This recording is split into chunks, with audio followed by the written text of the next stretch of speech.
Kalau orang beriman sudah pasti berislam, tapi orang yang berislam belum tentu beriman. Jadi mereka sudah sholat, sudah zakat, sudah puasa, sudah haji, sudah sah kita sebut sebagai muslim. Tapi apakah dia mukmin? Belum tentu. Nabi dulu sebelum diperintahkan puasa ini, itu setiap bulan itu puasa 3 hari. Ya, terutama juga bulan Asyura juga puasa. Nah, setelah turunnya ayat ini, maka yang diwajibkan hanya bulan puasa saja. Tidak puasa itu ada 2 alasannya, yaitu 1 sakit, 2 bepergian. Orang yang mencakul di sawah harus puasa karena alasannya hanya 2, sakit dan bepergian. Ini menjadi persoalan. Allah ingin memberikan kemudahan, Allah tidak ingin mempersulit kamu.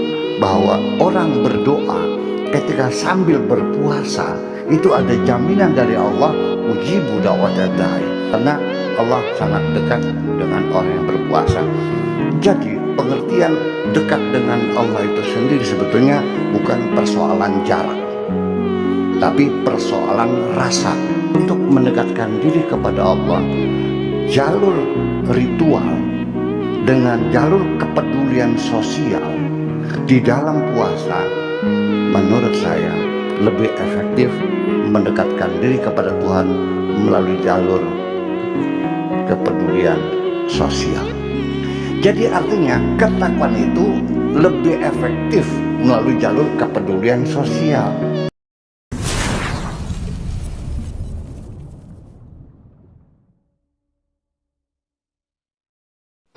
Bahwa kita selama ini beragama Islam khususnya ini ternyata yang kita konsumsi itu sudah masakan jadi, fast food, sudah siap saji, yang masak orang lain. Ya, dimasaknya kapan? Sejak 1300 tahun yang lalu. Ini fikih Islam, hukum-hukum Islam, baik syariat, akidah maupun akhlaknya itu dimasak oleh orang zaman dahulu, ya, pada abad kedua sampai abad keempat dan seterusnya di Daulah Abbasiyah khususnya. Karena Daulah Umayyah hanya 90 tahun usianya lalu pindah ke Baghdad. Disitulah hukum-hukum Islam diproduksi oleh mereka. Jadi sekarang ini ibaratnya kayak kita ini sehari-hari kita makan sudah masakan jadi, dan yang masak banyak-banyak, warungnya juga banyak warungnya nih. Ada warung Syafi'i, warung Hanafi, warung Maliki, Mazhab Hambali, warung Mu'tazilah, warung Syiah, warung macam-macam warung. Nah itu di sini jadi persoalannya, sehingga karena masakannya berbeda-beda dan selera kita berbeda-beda, maka terjadilah dalam bulan puasa ini kadang-kadang bukannya menambahkan kerukunan dan keakraban dan kemesraan beragama, malah justru saling menyalahkan, saling gontok-gontokan. Dari mulai sejak awal Ramadan penetapan sudah berbeda pendapat, saling salah menyalahkan, sampai nanti penetapan Idul Fitrinya juga berbeda pendapat. Nah itulah makanya kita mencoba, ya, hari ini ingin masak sendiri. Ya, artinya mereka kan sebenarnya kan dari Al-Quran, As-Sunnah, Al-Ijma', Al-Qiyas itu bahan-bahan bakunya. Nah hari ini kita ingin melihat bagaimana Al-Quran menjelaskan tentang puasa ini. Jadi nanti supaya diharapkan nanti ke depan orang Islam tidak usah bertengkarlah ketika menghadapi perbedaan-perbedaan semacam itu. Ya, jadi kita merasa tidak nyaman begitu. Ya, Tuhannya sama, kitabnya sama. Ya kan, kok jadi berbeda? Ya ternyata itu beda masakan. Istilahnya interpretasi. Karena beda menginterpretasi Al-Quran, maka akhirnya terjadilah warung-warung yang bermacam-macam itu. Ada warung Padang, ada warung Tegal, ya kan, ada warung Cirebon, warung Jamblang dan sebagainya. Oke. Oleh karena itu, coba saya ingin melihat langsung saja dari Al-Qurannya bagaimana para ulama, para mujtahidin ketika mereka membaca Al-Quran, lalu mereka memasak, mengolah sampai menyajikan menjadi sajian siap makan pada kita ini semuanya. Ini ayat Al-Quran yang berbicara tentang bulan puasa itu adalah di surat Al-Baqarah, ya, di surat Al-Baqarah. Mana tuh?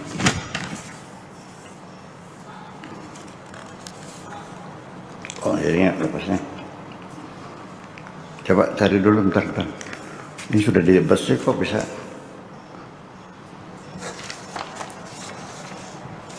Satu 183 yang mata saya agak ini. Ayat 183 yang awalnya berbunyi, ya ayyuhalladzina amanu kutiba alaikumusyamu kama kutiba alal ladzina min qablikum la'allakum tattaqun ayyaman ma'dudat faman kana minkum maridan aw ala safarin fa'iddatun min ayyamin ukhar wa 'alal ladzina yutiqunahu fidyatun ta'amu miskin faman tatawwa'a khairan fahuwa khairul lahu wa antasumu khairul lakum in kuntum ta'lamun syahrul ramadhan alladzi unzila fihi al-Qur'an hudan lin-nasi wa bayyinatin minal huda wal furqan faman syahida minkum syahra falyasumhu wa man kana maridan aw ala safarin fa'iddatun min ayyamin ukhar yuridullahu bikumul yusra wa la yuridu bikumul usra wa litukmilul 'iddata wa litukabbirullaha 'ala ma hadakum la'allakum tashkurun wa idza sa'alaka 'ibadi fa inni qaribun ujibu da'wata da'i idza da'ani falyastajibu li wal yu'minu bi la'allahum yarshudun. Itu adalah ayat-ayat tentang bulan puasa. Kita mulai. Pertama, Allah memanggil orang-orang yang beriman untuk diberitahukan bahwa puasa itu wajib. Jadi Allah memanggil orang-orang yang beriman, ya ayyuhalladzina amanu. Kenapa tidak memanggilnya ya ayyuhalladzina aslamu? Kita orang Islam, seolah-olah sehari-hari saya Muslim, agamanya Islam. Tetapi setiap Allah akan memerintahkan sesuatu, yang dipanggil adalah keimanan, orang yang beriman. Kenapa demikian? Jadi artinya bahwa Allah tidak memanggil ya ayyuhalladzina aslamu karena belum tentu siap melaksanakannya. Yang sudah siap melaksanakan itu adalah orang-orang yang telah beriman. Jadi kalau demikian maknanya bahwa level keimanan itu lebih tinggi daripada keislaman.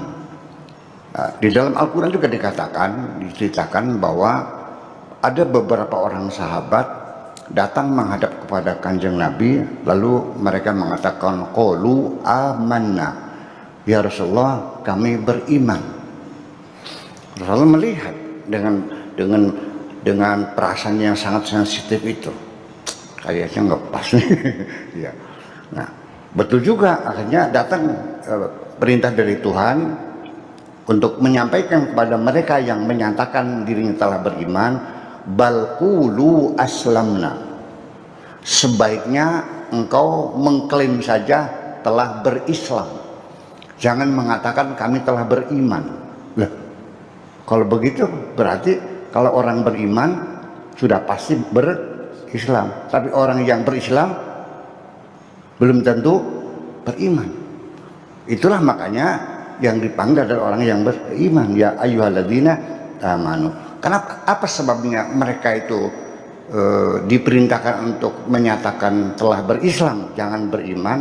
Alasannya adalah walamma yadkhulul imanu fi qulubihim, karena keimanan belum masuk di dalam hati mereka. Jadi mereka sudah sholat, sudah zakat, sudah puasa, sudah haji, sudah sah kita sebut sebagai muslim. Tapi apakah dia mukmin? Belum tentu. Karena belum tentu orang yang muslim itu juga mukmin. Jadi kalau Islam itu lebih didominasi oleh persoalan syariatnya semacam itu. Ini satu demikian. Kemudian yang kedua, Setelah Allah memanggil ya ayyuhalladzina amanu kutiba alaikumus siyamu. Kutiba dalam bahasa Indonesia sebenarnya diwajibkan. Di dalam bahasa Arab kataba itu berbeda dengan wajaba, berbeda dengan farada. Farada artinya lain, fardu. Wajaba wajib. Kalau kitab, nah di sini kenapa Allah mengatakannya itu kutiba alaikum bukan wujiba alaikum atau furida alaikum? Pada banyak ayat sering furida, tetapi di sini puasa kok kenapa kutiba?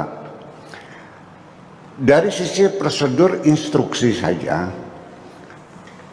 ada perintah secara lisan, ada perintah secara tulisan, itu beda. Kutiba dituliskan makna aslinya, artinya diwajibkan secara tertulis.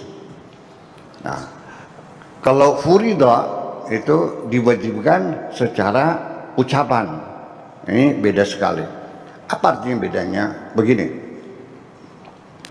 sesuatu perintah yang disampaikan dengan lisan, Pak Fakar besok datang ke rumah ya, dengan Pak Fakar besok engkau saya angkat menjadi kepala sekolah sanawiyah di pondok ini. Nah, perintah yang sifatnya resmi itu pasti harus dengan secara tertulis. Jadi sudah ada SK-nya, ada memorandumnya, ada stempelnya, ada tantangannya. Nah, itu sudah menjadi perintah sifatnya sangat kokoh sekali. Tetapi kalau furidah saja, itu bisa saja ada pengecualian-pengecualian atau bisa saja dirubah suatu ketika. Mari kita buktikan kenapa puasa disebut kutiba, kalau as-shaum itu adalah tidak disebutkan apa namanya kutiba, zakat juga tidak kutiba dan sebagainya. Mari kita buktikan. Ketika seseorang jatuh atau datang haid, dia tidak sholat. Ya, begitu salah suci lagi, diqadha enggak? Enggak. Tapi bulan puasa, perempuan tentang haid, dia kan tidak boleh puasa. Nanti Syawal dibayar enggak? PRT. Jadi karena perintahnya lebih kokoh, kutiba alaikum, itu satu. Kemudian kama kutiba alal ladzina min qablikum, seperti juga puasa ini diwajibkan bagi bangsa-bangsa sebelum kita sekarang ini. Artinya di setiap negara, di setiap bangsa, setiap agama itu tradisi berpuasa itu sudah ada. Di semua agama ada. Kita di Jawa juga ada tradisi puasa. Ada yang puasanya sampai jam 10 ya. Ada puasanya sampai asar jam 4. Ada lagi puasanya 3 hari berturut-turut. Ada lagi puasa tidak makan yang bernyawa. Ada lagi dan sebagainya puasa. Di Amerika, suku Indian itu, mereka dulu puasa setiap tahun itu selama 12 hari. Kemudian suku bangsa di Eskimo juga puasa selama 15 hari. Tapi sekarang tradisi itu sudah hilang karena mereka sudah tidak, apalagi kalau sudah menjelang dingin ya, itu nggak mampu sekali, berat sekali. Itu alladzina kama kutiba alal ladzina min qablikum la'allakum tattaqun. Ini target, tujuan, ya, maksud daripada puasa ini la'allakum tattaqun, supaya engkau bertakwa. Artinya puasa ini untuk meningkatkan ketakwaan. Sekali lagi bahwa ketika untuk meningkatkan ketakwaan ini karena salah persepsi, maka konklusinya berbeda, implementasinya, aplikasinya. Jadi kalau persepsi salah ya kesannya salah semua. Sementara ini kita kan mengkonsumsi masakan sudah matang, Yang kita baca dalam kitab-kitab fikih itu, takwa itu didefinisikan adalah melaksanakan segala perintah Allah dan meninggalkan segala larangan Allah. Jadi artinya puasa ini supaya kita, kan begitu. Saya ulangi lagi, takwa itu menurut definisi para fuqaha melaksanakan segala perintah Allah dan meninggalkan segala larangan Allah. Puasa ini tujuannya untuk meningkatkan takwa. Jadi puasa ini tujuannya supaya kamu melaksanakan semua perintah Allah dan meninggalkan semua larangan Allah. Kan begitu jadi masalahnya. Yang jadi masalah, saya nanya, jujur saja Pak Afkar, menurut Anda di dunia ada nggak orang yang bisa melaksanakan segala perintah Allah dan menjauhi segala larangan Allah? Tidak. Itu jadi persoalan. Kalau nggak ada, ya jangan ngomong dong. Masa kita mau bicara sesuatu yang nggak ada? Nah, kita kembali bahwa la'allakum tattaqun ini adalah berawal dari kosakata waqa yaqi wiqayatan. Maknanya berhati-hati, maknanya waspada. Dalam peribahasa Arab disebutkan al-wiqayatu khairum minal ilaj. Preventif itu lebih baik daripada kuratif. Jadi takwa ini adalah meningkatkan kewaspadaan, bukan melaksanakan segala perintah Allah dan larangannya. Kenapa? Karena waqa yaqi itu lafif mafruq ya. Fa fi'il dan ain fi'ilnya adalah dipisah dengan ainul fi'li. Waqa yaqi, maka kata benarnya qu anfusakum wa ahlikum nara. Waqa yaqi diikutkan wazan ifta'ala menjadi iutaqa, kemudian wawunya diganti dengan ta menjadi ittaqa, lalu adjektifnya isim fa'ilnya menjadi al-muttaqun, orang bertakwa. Jadi artinya meningkatkan tahun itu artinya berhati-hati, meningkatkan kewaspadaan kita semuanya. Itu maknanya waqa. Jadi begini, ketika kita keluar ternyata hujan rintik-rintik, kita kembali lagi ambil apa? Ambil payung. Itu ketakwaan. Atau kita keluar rumah di malam hari gelap gulita, kita balik lagi ngambil apa? Mengambil baterai, sentolop kata orang Jawanya. Ya. Nah, itu Anda berarti bertakwa. Ya, preventif. Barangkali hujan. Nah, adapun ketika setelah keluar di jalan, ternyata ketika baterainya dipejet nggak nyala, karena baterainya udah habis, ya Anda tidak dianggap sembrono, tidak dianggap gegabah. Anda sudah cukup berhati-hati, cukup berwaspada. Atau ketika keluar, begitu hujan turun, begitu dikembangkan payungnya sobek. Nah, itu namanya kealpaan, kekeliruan, segala itu Allah menjamin la junaha alaikum fima akhta'tum, tidak ada dosa bagi kamu kalau kamu melakukan kekeliruan seperti itu. Ya, yang dosa itu walakin ma ta'ammadat qulubukum, ketika ada kesengajaan kamu untuk melawan. Ya, hatimu sengaja melawan perintah Tuhan, itu baru dosa. Nah, situlah makanya baru bisa terjadi kalau begitu. Ya, orang bertakwa banyak kalau begitu mah. Siapa saja yang hati-hati bertakwa. Kalau yang melaksanakan perintah Allah ya nggak ada. Nggak ada orang yang bisa menjauhkan segala larangan Allah dan bisa melaksanakan segala perintah Allah. Nah, ini kemudian ayam ma'dudat, beberapa hari ini dikisahkan Nabi dulu sebelum diperintahkan puasa ini setiap bulan itu puasa 3 hari. Ya, terutama juga bulan Asyura juga puasa. Nah, setelah turunnya ayat ini, maka yang diwajibkan hanya bulan puasa saja. Ayyam ma'dudat, hanya beberapa hari. Tradisi puasa di mana-mana berbeda-beda.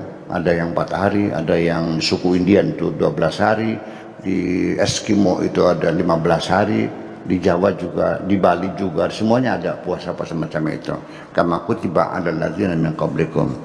Nah, selanjutnya faman kana minkum maridan, apabila ada di antara kamu ada orang yang sakit, au ala safarin, atau melakukan perjalanan, fa'idatum min ayyamin ukhar, maka dihitung, dibayari di hari yang lain.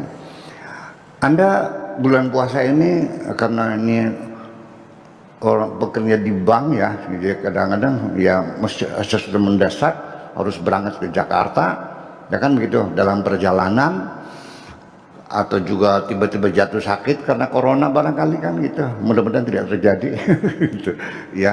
Nah, di sini diberi korting oleh Tuhan, diberi dispensasi, boleh kita makan, tidak meninggalkan puasanya, tetapi nanti bulan Syawal dilunasi, namanya qada. Itu.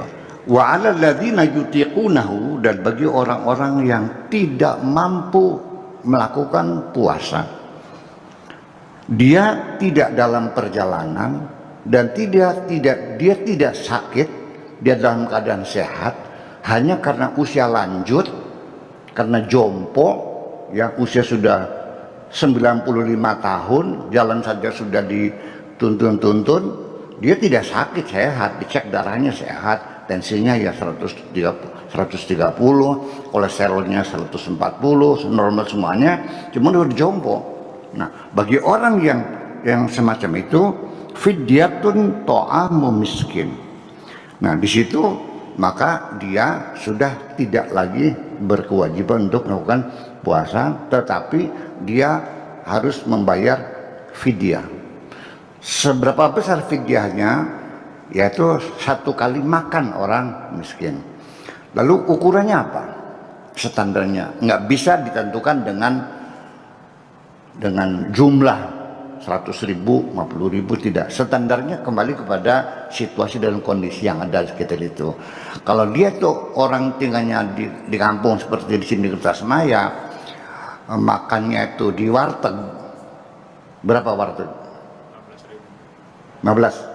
Nah, berarti setiap hari dia boleh tidak puasa, boleh makan, tapi dia bayar fidyah 1 kali makan orang miskin 15.000. Tapi kalau andanya punya sawahnya 100 hektar, biasa makan di restoran di Cirebon, di Pizza Hut, menghabiskan 100.000 sekali makan, ya Anda ya sekali makan ukuran Anda. Jadi ukuran pribadinya ya. Kalau Anda setiap hari makannya berapa? 20.000, ya berarti ketika Anda nanti jompo itu nanti Anda bayar 20.000 setiap hari ngasih makan orang miskin itu fidyatun ta'amu miskin. Faman tatawwa'a khairan fahuwa khairul lahu. Tetapi ketika Anda ingin bersedekah lebih banyak lagi, tidak hanya 1 orang, tapi karena Anda orang kaya yang rezekinya banyak, jangan 1 orang dong, deh 10 orang. Khairul lakum, itu lebih baik adalah untuk dirimu sendiri, ya sudah. Jadi 20 berarti udah 200 ya. Nah, 200 dibagikan orangnya. Bisanya 5 yang tidak masalah. Atau 2 orang juga boleh. Tapi yang ketentuannya adalah 1 kali makan untuk orang miskin. Jadi bukan ukuran orang miskinnya. Kalau orang miskin kan 10.000 makannya. Tapi iya andainya itu ukurannya. Faman tatawwa'a khairan fahuwa khairul lahu. Wa antasumu khairul lakum. Tetapi kalau orang sudah jompo itu ingin berupaya pengen puasa juga, gimana? Ya baguslah, nggak apa-apa, silakan. Tapi kalau sampai dia pingsan ya jangan dong. Ya. Tapi di sini suatu isyarat bahwa puasa lebih baik. Coba kita uji, nanti kita bahas tentang hikmatut tasyrik, tentang puasa itu. Nah, di sini ada satu persoalan bahwa adanya rukhsah tidak puasa itu ada 2 alasannya, yaitu 1 sakit, 2 bepergian. Apa alasannya? Alasannya adalah istinaban min istima'il masyaqqatin, menghindari ada 2 kelelahan puasa kelelahan perjalanan. Yang jadi masalah, kalau kita pergi perjalanan, dulu bisa kita maklumi karena perjalanannya naik onta atau juga jalan kaki. Kan begini, al-hukmu yaduru ma'a illatihi. Hukum itu sangat kondisional, tergantung kepada sebabnya, kepada ilatnya. Kenapa boleh tidak puasa? Karena jangan sampai lelahnya puasa, lelahnya perjalanan bergabung menjadi satu, menjadi sangat lelah dan akan membuat Anda menjadi sakit. Ketika dulu perjalanan kita naik pedati, naik sepeda atau jalan kaki. Nah sekarang pejabat BI dari Jakarta mau ke Cirebon naik mobilnya BMW seri 7 pakai AC ya kan gitu, duduk di belakang. Boleh nggak buka puasa? Dari Jakarta ke Cirebon naik Mercy S500 yang ber-AC nyaman, capek nggak? Di sini menjadi persoalan. Ada beda pendapat. Ada yang mengatakan sebaiknya jangan puasa, menghormati tawaran Allah. Ya dikasih bonus, ya terima dong, jangan sombong, terima aja begitu. Ada lagi ya, alasannya sudah bergeser karena sudah tidak melelahkan. Itu satu persoalan. Ada yang pendapat lagi ya puasa, ya karena tidak ada masakohnya, tidak ada kesulitan, tidak ada keberatan, tidak ada kelelahan, lalu apalagi alasannya. Itu. Kemudian jadi pertanyaan lagi, ini kan masakan para mujtahidin, mengapa berbeda-beda pendapat ketika membaca Al-Quran. Nah hari ini kita mencoba untuk masak sendiri hari ini dari Al-Qurannya, begitulah kira-kira. Yang pertanyaan berikutnya, orang yang bekerja di pertambangan, di bawah tanah, atau mencangkul di sawah, ya, melawan teriknya matahari, ya punggung dijemur seharian dengan mencangkul, kayak apa terangganya, lelah nggak? Kalau dia puasa, apa yang mereka rasakan? Sakit, ya lelah sekali. Ya saya pernah mengalami di Belanda bulan puasa, waktu saya masih jadi mahasiswa. Di Belanda itu kalau musim panas itu kita bekerja musim panas, menggantikan orang-orangnya cuti. Pas bulan puasa, maghribnya jam 9 belum maghrib. Kita puasa lagi di pabrik margarin, mau pingsan saya itu, betul-betul kayak apa sakitnya. Nah bisakah orang bekerja keras di sawah, di pabrik itu bisa jadi alasan untuk tidak puasa? Oke, sekarang saya bandingkan.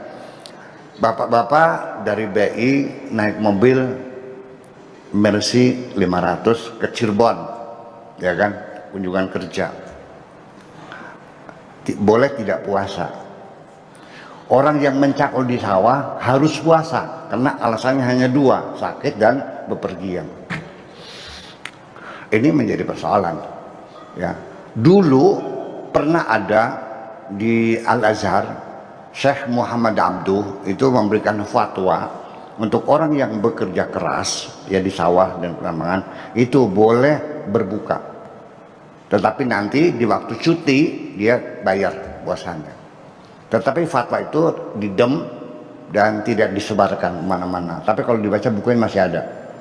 Ya, karena banyak orang yang tidak setuju. Nah sekarang Bapak sekalian, tolong pakai hati nurani. Ini tukang macul, anak istrinya perlu makan, dia mencakul seharian dan harus puasa. Kita masyarakat kita itu kalau majikan orang yang punya tanah itu masak untuk ngasih makan orang yang mencakul di sawah, itu menjadi tercela di sini.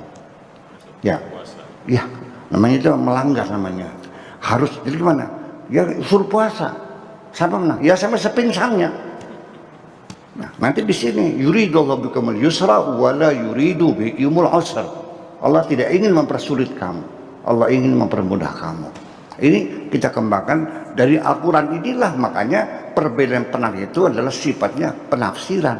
Perbedaan bagaimana menganalisa bagaimana mengurai ayat-ayat Tuhan itu. Makanya tidak menjadi aneh ketika banyak mazhab-mazhab berbeda-beda karena masing-masing menafsirkan dengan logika masing-masing semacam itu. Kita lanjutkan lagi ya.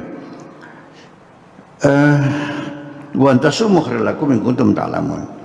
Syahrul Ramadan alladzi unzila fihi al-Qur'an hudal linnasi wa bayyinatin minal huda wal furqan. Bahwa bulan puasa itu adalah bulan yang istimewa, di mana pada bulan itulah Al-Quran diturunkan. Al-Quran, hudal linnas, Quran, wabayinat, Quran, bayinat, ya, kemudian furqan, kemudian az-zikr, kemudian Alkitab.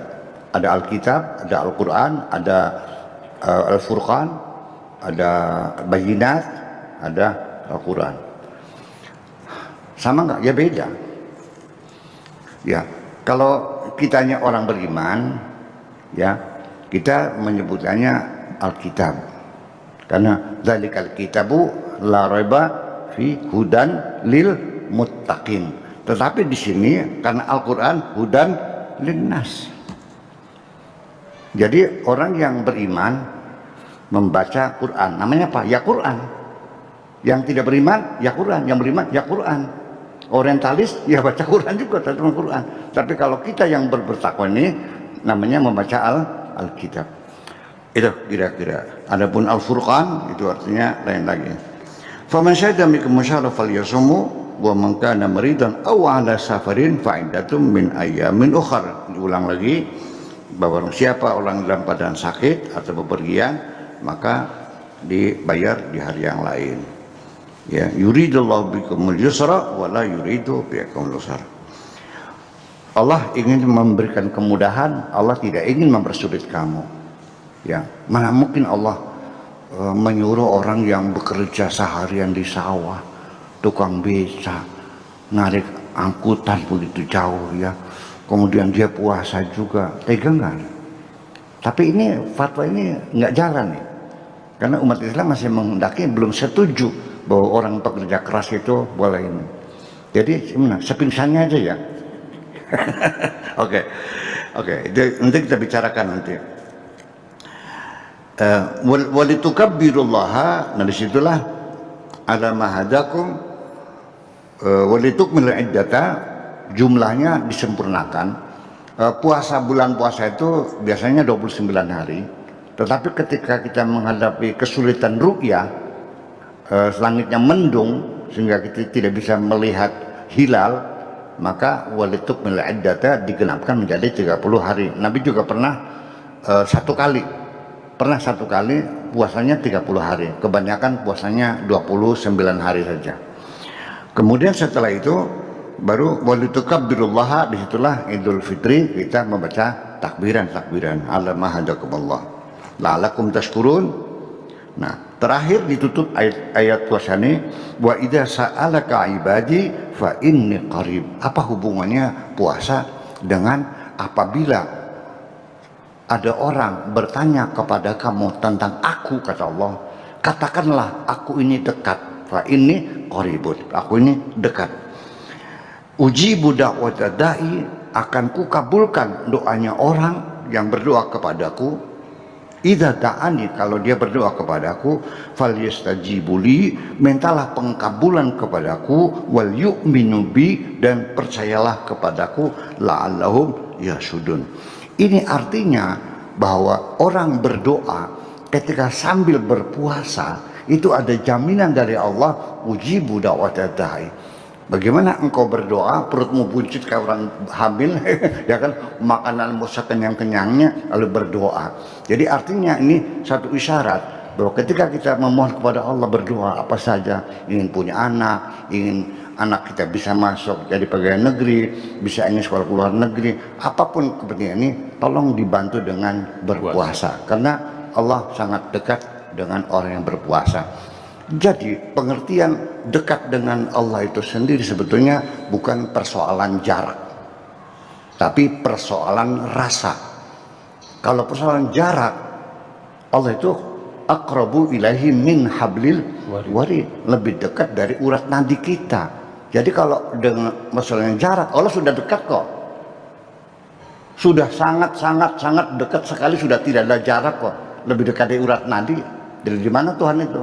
Jadi orang yang belajar ingin mendekatkan diri kepada Allah itu artinya dengan berpuasa, dengan banyak berzikir, dengan banyak melakukan ritual-ritual, sholat sunnah, i'tikaf dan sebagainya.